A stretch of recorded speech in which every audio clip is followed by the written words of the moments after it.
Boy, the problem we have with children's hospitals in this country, really something between mutilating children, which now Trump has effectively put an end to, and continuing COVIDian policies from a bygone era. Children's Hospital in Cincinnati is denying a heart transplant to 12-year-old Adeline, and here's the story. Her father and I both feel strongly that the Holy Spirit is telling us don't put this vaccination in her body. Adeline Deal is a happy 12-year-old girl from Batesville, Indiana. I like to sing and I like to... You like to swim? Swim. When you feel better, huh? Yep. But she's living with a serious heart condition. She has Epstein's anomaly and she has Wolff-Parker syndrome. Janine Deal and her husband adopted Adeline from China when she was 4, knowing that she would need a heart transplant someday. Wow. I'm terrified for her. I mean, you know, she's my child, and I want the best for her. The Deals have done most of her care through Cincinnati Children's, but are now looking elsewhere after the hospital declined to put Adeline on the transplant list. The hospital requires patients to have both the flu and COVID vaccine, but the Deals have not vaccinated any of their 12 children due to their religion, which is non-denominational. I called the child's advocate from Cincinnati Children's to see if they could help us with what a religious exemption and so forth. And he came back and said that they said they're not going to change the policy and this is what it is. And we are more than welcome to go find another hospital if we didn't like it. Janine says she's frustrated because she says her daughter is healthy other than the heart condition. She says the situation gives her anxiety. It's not right. It's, you know, we don't believe in doing the vaccination part of it. We reached out to Cincinnati Children's Hospital about the issue, and a spokesperson sent us this statement. At Cincinnati Children's, clinical decisions are guided by science, research, and best practices. We tailor care plans to each patient in collaboration with their family to ensure the safest, most effective treatment. The Deals have made headlines the last few days and received some messages that give them hope in the situation. Children's Hospital in Pittsburgh reached out, and we are looking into going there and seeing how insurance is and stuff like that. So it's a possibility. They adopted this kid knowing she would need a heart transplant. I mean, these people are something. They have 12 kids. I know, but that undue burden that they're putting on them. And so I hope HHS, I hope incoming HHS Secretary RFK Jr. and the public health team are made aware of this story. Karol Markowicz is a columnist for the New York Post. She's the co-author of the book Stolen Youth, How Radicals Are Erasing Innocence and Indoctrinating a Generation. She's also the host of the eponymous Karol Markowicz Show on iHeartRadio. Karol, thanks for joining us again. Appreciate it.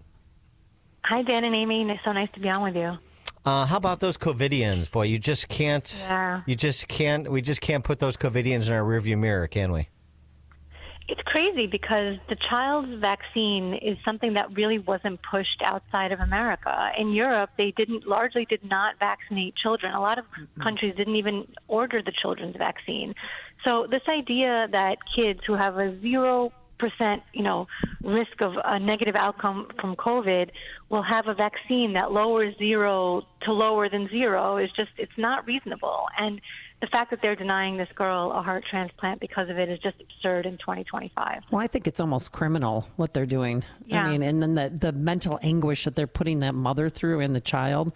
But Dr. Rand Paul came forward, I think it was last week or the week before, and said not one healthy child in America died from COVID. Yeah. That more people died from the flu than from actual COVID. That's right. And it's funny because they don't say that the girl hasn't had the flu vaccine. I don't know if she has or she hasn't, but it's telling that it's the COVID vaccine that the hospital is insisting that she get. And it's again, completely unreasonable, not in line with what went on around the world with children, not in line with what happened in Europe. None of this makes any sense, and it really is almost suspicious. Like, why do they need her to get the COVID vaccine so bad? Where in 2025, the pandemic is in the rear view. And again, it didn't really affect children, and they didn't need the vaccine in the first place. So why would she need it now? These are COVIDian ideologues. I mean, that's the only thing that makes sense here. It, just the whole, I mean, she cites the mom going for religious exemption and respecting their freedom of conscience. But in addition to that, in addition to what you said, we also know that the threat of myocarditis, which is small, but but it was greater in children than the threat of COVID. Yes. Yes, that's right. And so they wouldn't make any kind of exceptions that myocarditis was particularly affecting teenage boys, and they didn't make any kind of exception for them, despite the fact knowing that their risk would be elevated. Again, none of it makes any scientific sense. It's not best practices like the hospital said. It's actually just a nonsensical policy that they refuse to back down from. And again, I'd love to know why. Another ridiculous policy is lockdowns, e-learning from home.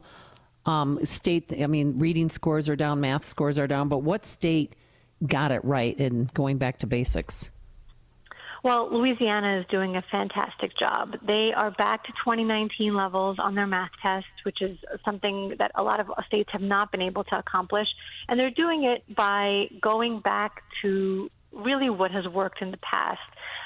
You know, we blame COVID lockdowns for a lot of what went on in education, and I certainly have written, thousands and thousands of words on that.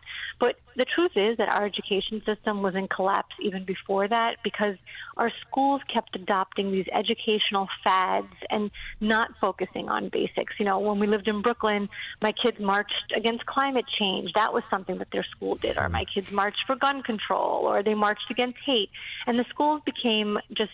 They formed little activists instead of educating them, and it shows. It shows in the education results. They've had such a fall of over the last decade that it's hard to ignore that schools focused on other things other than reading and math. So Louisiana is going back to basics.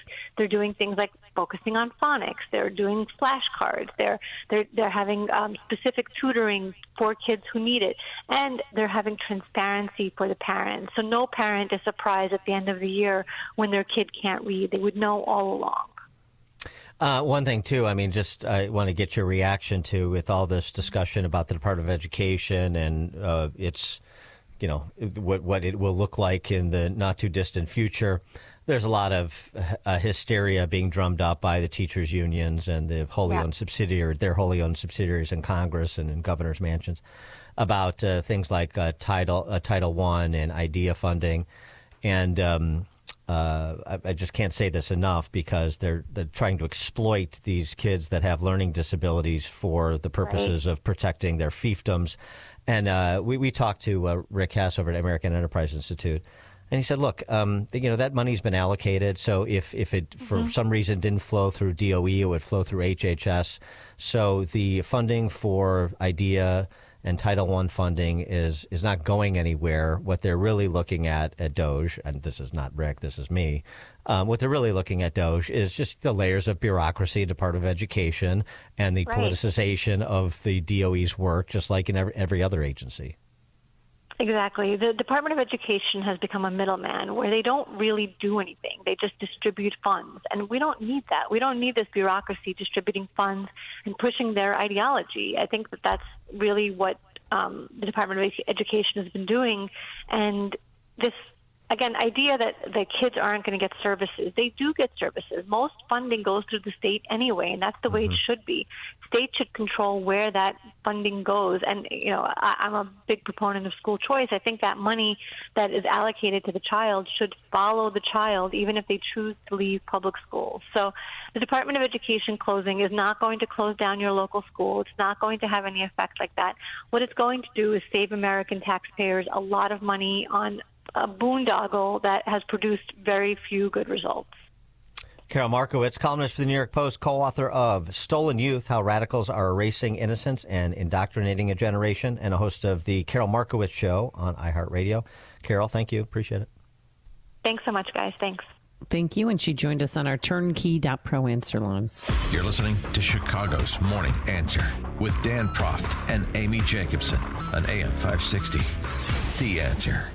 While Dennis Prager is recuperating, we know you miss your daily dose of Dennis. That's why Pragertopia is giving you a special gift. Right now, Pragertopia members can hear the best 2 hours of Dennis's favorite segments from as far back as 2010. On Monday, you can hear the Happiness Hour. Life, liberty, and the pursuit of happiness. That's what I'm about. Tuesday is Celebrity Guest Day. Donald Trump Jr. is in studio with me. On Wednesday, it's the Male-Female Hour. I really do wish there were a way to ascertain the number of marriages that this hour has helped. Thursday, the Ultimate Issues Hour. Not having ultimate issues clarity is like having a map, but you don't know where you're going.